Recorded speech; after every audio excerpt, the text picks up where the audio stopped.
For the record, I am the flesh and breathing man. All right. Well, I'm glad you're breathing. So, For the record, I wanted to make it known that I'm here on special appearance under threat, duress, and coercion. I need to know the jurisdiction this court is operating under. so have a seat. Do you understand? Yes or no? I do not understand. All right. Do you understand what it means to take a seat? I do understand. All right. So take a seat. If I don't come here, warrants will be placed, which I will be kidnapped and held hostage, and I do not want that. Mr. Casanova, in the human flesh. I'm going to stop you right there. And I want you to hear me clearly. All right, guys. Today we've got a sovereign citizen facing off against Judge Boyd. But this one's a bit different. Judge Boyd isn't taking the usual stern approach. Instead, she's coming at this with a surprising tactic: kindness. Honestly, I'm kind of here for it. While the sovereign citizen is playing checkers, she's out here playing 4D chess. As you watch, let me know what you think about Judge Boyd's strategy. Is she onto something, or is this too soft for the courtroom? Let's dive in and watch Judge Boyd calmly dismantle this sovereign citizen live-in court. How's it going? Could be better. All right. So my understanding, you want to represent yourself? All right. You're more than welcome to represent yourself, but here's the thing. Everybody says that they can be an attorney because all attorneys do is talk. That's what people think. But they don't realize there's a lot of knowledge, experience, and wisdom behind that. Absolutely. So if you want to have a jury trial where you represent yourself, you're more than welcome to do so. But once it's set for trial, it's going to trial, and no one's going to be helping you. The state is not going to say, hey, we see that you really don't know the rules, so let me tell you this rule. They're not going to be doing that. My job is not going to be to help you with objections, help you with motions. That's 100% you. Do you understand? I do. And are we on the record? No, we're not on the record. What, you want to put something on the record? Oh, yes, definitely. Sure. All right, court is calling 2024 CR 2974, State of Texas Vector versus Hector Casanova. Can I have parties announced for the record for the state? And are you Hector Casanova? No, for the record, I am the flesh and breathing man. I'm here on a special appearance to clarify any misunderstanding. I am not the legal fiction known as Hector J. Casanova that is on the information there. I just have a few questions to clarify some things. All right, so if you would like to clarify some things, then the person I need to speak to is the flesh and blood man known as Hector Casanova. Yes, I'm the flesh and blood man, Hector Casanova Jr. All right, so you are Hector Casanova, correct? I am Hector Casanova Jr., the flesh and breathing man. All right, well, I'm glad you're breathing. So what did you want to place on the record? Well, first, I don't understand the charges that are being brought against me. Mhm. There are some clarifications I do want to. All right, so just 1 second, but before we get to that, have you been given a copy of the indictment? No, I have not. All right, so we're going to get you a copy of the indictment. Just give me a moment. All right, have a seat. We're going to come back on the record with this. All right. So we're back on the record in 2024 CR 2974, State Vex versus Hector Casanova. All right, Mr. Casanova, here's the thing. And I want you to hear me clearly, right? I am not your attorney. The document that has been given you is a copy of the indictment. I'm not to give you information about your indictment. That's the indictment. That's what we're here for. Right. So any questions that you would have about that indictment, you're going to have to answer those for yourself. Otherwise, the person who will be telling you about what the indictment means and what the numbers are, that will be an attorney. Do you understand? I do not understand. Oh, you don't understand? All right then, let's just go ahead and order a competency evaluation. Honestly, at this point, I feel like we need to update the law specifically for sovereign citizens. Can you imagine if there were a rule that actually stopped them from wasting everyone's time? Like, how about a mandatory reality check exam before they are allowed to represent themselves in court? Seriously, make it a requirement for all pro se defendants. If you pass, you can defend yourself. If not, congratulations, you're getting a lawyer whether you like it or not. Because these people truly believe that just saying I'm not subject to your laws is going to magically block a judge from issuing a ruling. Spoiler alert, it never has. It never will. They need to understand that the Constitution already covers their rights. No homemade documents, no Freeman on the land nonsense is going to override that. Laws apply to them, too. Maybe what they really need is to put the crayons down. Oh, what that means is, for example, we can go off the record. I'm giving you a hypothetical. All right.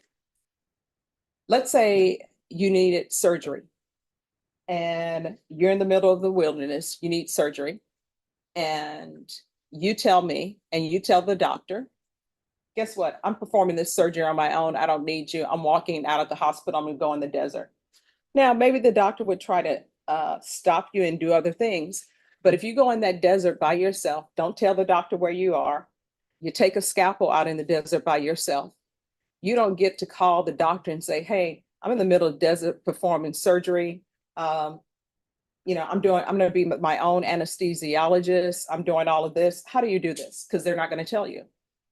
It's the same thing here. You're saying that you do not want to be represented by an attorney. You want to represent yourself. So that motion, that indictment, I'm not to tell you anything about what that indictment is. The state is not to tell you, oh, this is what this indictment means. This is the range of punishment. Those are things that you're supposed to do. Do you understand? I still don't understand. All right. So just have a seat. This is what's going to end up happening. You're going to have an attorney. That attorney is going to come over to the court right now. You're going to speak to that attorney. After you speak to that attorney, we're going to go forward. Ms. Ferguson, can you call manage to sign counsel and let them know that we need an attorney over here? And that attorney will talk to you. That attorney will tell you what that indictment means. That attorney will tell you the range of punishment. Do you understand? I still don't understand. All right. Well, I don't know how I can further make you understand. Are we on the record? Yeah. All right. Norma, get someone from manage to sign counsel here, please. All right. Just have a seat and we're going to have an attorney come down. All right. I would like to ask some questions on the record, if I may, while I have your time here. Oh, no. Let me just tell you, you'll have my time till 5 o'clock because that's how long we're here. What is going to end up happening is an attorney from manage to sign counsel is going to come down. Do you understand?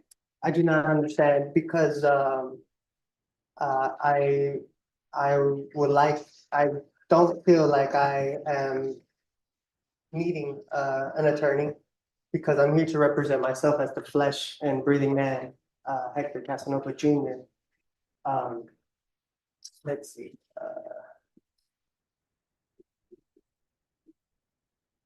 All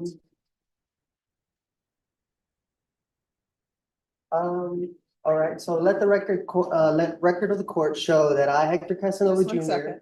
The accused Just in the stop. Yes, sir. All right, we're on the record. So what did you want the record to reflect? So let the record of the court show that I, Hector Casanova Jr., the accused in this criminal action, has asked the court to divulge the nature and cause of the accusation upon the authority of the Sixth Amendment, and that this court has failed in its duty to inform me of the nature and cause of this action. Man, this guy is just digging himself deeper with every word. He can't even keep track of his own lies at this point. The judge already spelled it out, crystal clear, what he's being accused of. And yet, he's still sitting there acting completely clueless. It's like he genuinely believes that the longer he stalls, the more effective his little sovereign citizen script will be. News flash. Buddy, it's not working. It's just plain embarrassing now. How do you walk into a courtroom, get told exactly what you're being charged with, and still pretend like the truth doesn't matter? It honestly feels like he's putting on a performance for an audience only he can see. And let's not forget, lying in court is perjury, a serious crime. The judge laid everything out, and is still sitting there lying straight to her face. So yeah, not looking too good for him. Furthermore, let me let the stop you. record also show. Mr.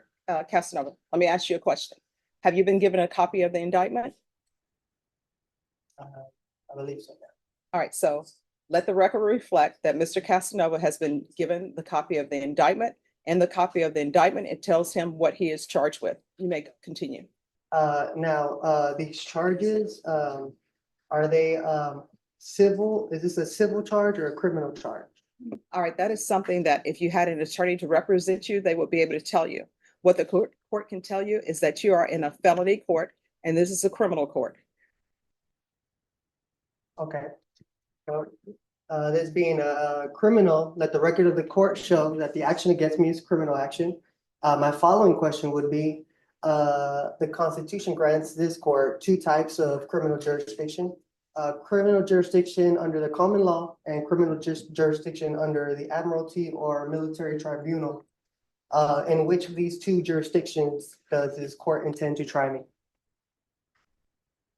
All right, so this is what is going to happen, Mr. Casanova. Someone from Managed Assigned Counsel is going to come over and you can speak with them or not speak with them. But the questions that you are asking the court are not, some of them are not in any shape, form, or fashion related to the fact that you're in a criminal district court. Do you understand? I do not understand. Okay. But I don't think you'll be violating your oath of office if you did your duty under the Constitution. I am not seeking legal advice. What I want to know is legal intent. Mhm. I have the right to appear as myself through my own person without a licensed attorney. In order to intelligently defend myself, I need to know the jurisdiction this court is operating under. Mhm. Let's see. So therefore, will you please answer the question so that way this court is properly identified? All right, you're in the 187 District Court. It's a criminal court. You're on the 4th floor. Thank you. This Constitution grants this court two types of criminal jurisdiction. Criminal jurisdiction under the common law and criminal jurisdiction under All right, I'm going admiralty or to military counsel, tribunal. I'm sorry, Mr. Casanova, in the human flesh. I'm going to stop you right there. What is going to end up happening, I want you to hear me clearly. An attorney is coming over for Managed Assigned Counsel, period. That's it. So have a seat. Managed Assigned Counsel will come over. Do you understand? Yes or no? I do not understand. All right. Do you understand what it means to take a seat? I do understand. All right. So take a seat. Yes, ma'am. Thank you. Usually, I can't stand soft judges. They tend to be totally ineffective, especially when dealing with sovereign citizens. A lot of them just don't know how to handle these situations the right way. But honestly, I don't think Judge Boyd is soft at all. She's just got this calm, collected approach that works perfectly on this guy. And I'm starting to think this might actually be the best way to deal with these sovereign citizen types. Yelling at them just seems to make them dig in deeper. But Judge Boyd? She's staying cool, sharp, and calculated. You can tell she's incredibly smart in how she's handling this, processing every single answer with precision. She's basically outmaneuvering him at every turn. And the best part? He has no clue. He thinks he's in control, but she's playing him like a fiddle. Watching him fall into every trap she sets is honestly kind of hilarious. Let me know what you guys think. Is this the ideal way to deal with these cases? All right, let's dive back in. We have talked. Mhm. I've informed him that I'm here, to help him in whatever he needs help with. Mhm. He's going to consider what help he thinks he might need from me, and I know he wants to put something on the record. Okay. All right. And so you'll be appointed as standby Yes. counsel then? I've kind of explained my role and what that means and how I can help him with something as simple as e-filing or that type of thing. So. All right. We're going to go back on the record in 2024 CR 2974, State versus Hector Casanova. Mr. Casanova, if you'll come forward. Yes.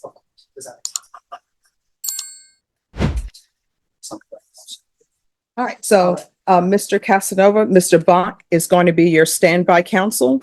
And that's someone that if you have questions, you can ask him legal questions or what you may have. Thank you for your consideration. All right.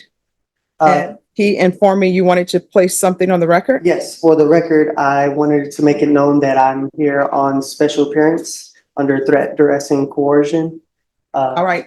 Who threatened or coerced you to come to court? The county of Bear, Texas. How so? Well, if I don't come here, then warrants will be placed, which I will be kidnapped and held hostage, and I do not want that. So that's why I'm here. under special appearance to clarify any misunderstandings and to let it be known where I stand on the record. Okay. Is there anything else? I said everything that needed to be said. Okay. All right. So what we're going to do is we're going to recall your case in 1 month. It's going to be a discovery setting. So that's to make sure that you have all the information that the state has concerning your case. Do you understand? I do understand. All right, Ms. Ferguson, if I can have a 30-day reset for Mr. Casanova. And after you receive all the discovery, then the next setting is going to be a plea deadline date. The state will tender an offer to you at the next setting. And then I'll give you your plea deadline date, and you can accept the state's offer or come to an agreement or not. If you're unable to come to an agreement at that time, it'll be scheduled for jury trial. Thank you, Ms. Boyd. You're welcome. Any other questions? I have no further questions. All right, so Ms. Ferguson is going to give me a date, and then you'll sign it. Mr. Bonk will sign it to signify when you're to come back. All right. I appreciate your time. All right, you're welcome, and thank you for dressing appropriately for court. What date, Ms. Ferguson? All right, so we'll be back on July 29th. All right, once you sign the reset form, you'll be excused. Yes. If something were to come up and I need to maybe reschedule that date, is that a possible thing to You'll come need- up ahead of time? You'll need to speak to the court coordinator, and they will let you know. I will tell you the rescheduling of cases. Are you in the hospital? You're not in the hospital, you need to be here. Okay, You understand? so pretty much no excuse, be here. Yes. All right, thank you. I honestly don't know why this guy is grinning like that. He's out here pulling the clueless act, and now he's trying to be all buddy-buddy with the judge? Come on, man. No one's buying it. And then he has the nerve to ask if they can move the court date? That's seriously Suze. It's so obvious he's trying to dodge this whole thing, like delaying it is somehow going to make it disappear. News flash. It's not. It's just going to make things worse. He really thinks he's gaming the system, but all he's doing is digging himself into a deeper hole. And the way he keeps smiling through all of this? Honestly kind of creepy. Feels completely fake to me, like he's putting on some weird performance. I really wonder if this sovereign citizen has any clue what he's gotten himself into. The judge already gave him multiple chances to get it together, and he's still out here pretending like he's got everything under control. Spoiler alert, he does not. The deeper he goes down this road, the harder it's going to hit him when reality finally smacks him in the face. And honestly, I can't wait to see how it plays out, though I'm guessing it's not going to end well for him.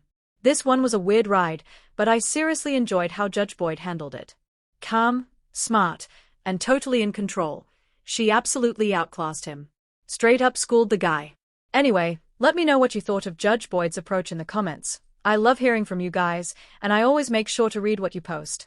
If you enjoyed this video, don't forget to like and subscribe. I drop new content every single day, so stay tuned. Thanks so much for watching. I really appreciate you all. Hope you're doing great. Take care.